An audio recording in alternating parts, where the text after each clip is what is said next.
ถามเนี่ยถามมาจากไหนจักปีล่ะน้องบ่เอาอีลีบ่27บ้านเกิดเมืองนอนอยู่ใสอยู่บ้านดงเพิงทงเมืองจำพรแขวงสวรรณเขตเท่านี้แหละพี่น้องลงเพิงใกล้ๆนี่ใกล้ๆเท่านี้ละส่วนซุยบักปุ๊บ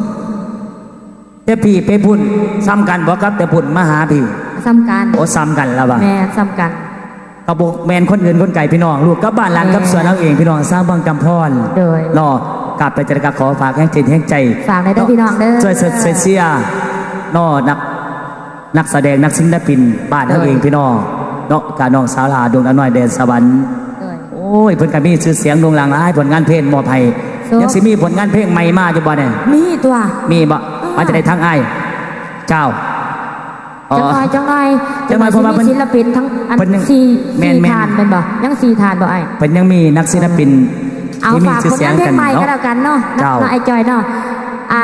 ดวงดาวหน่อยขอฝากเพลงใหม่เด้อพี่น้องเด้อกำลังกาเกียมอยู่ตอนนี้กำลังถ่ายลิปซิงก็คือไผ่เซโนแต่ว่าก็ฝากผลงานเพลงเก่าๆดวงดาวหน่อยก็คือกินนมนอนล่ะก็ผลงานที่2ออกมาก็ที่มีกระแสในจักหน่อยกับผู้สาวหอบ2ต่อมากับมักเตาเมียปอยตามหาสาวค่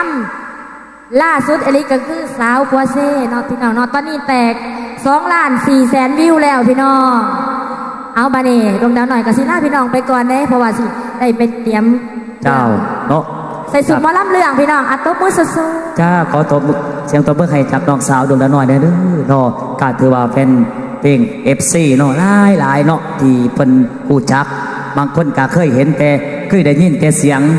น้องผู้สาวหอม2ผู้สาวกัวเซ่โอ้อยู่บ้านได้ที่เนาะน้องสาวลาเฮาตัวจริงเสียงจริงพี่น้องมื้อนี้ได้พบได้พ่อนอกกาบอกไก่บ้านพ้นเพิงเนาะเบื้องจำพรเฮาเอง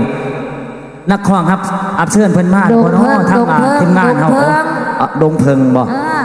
สาวจำปาสวมบทบาทกับคืนนี้ก็คือนางเอกดวงดาวหน่อยแดนสวรรค์จากแต่จริงเพชรร่วมดาวมอบให้มันม้วนในทองเรื่องสายเลือดนี่ล่ะคุณพี่น้อง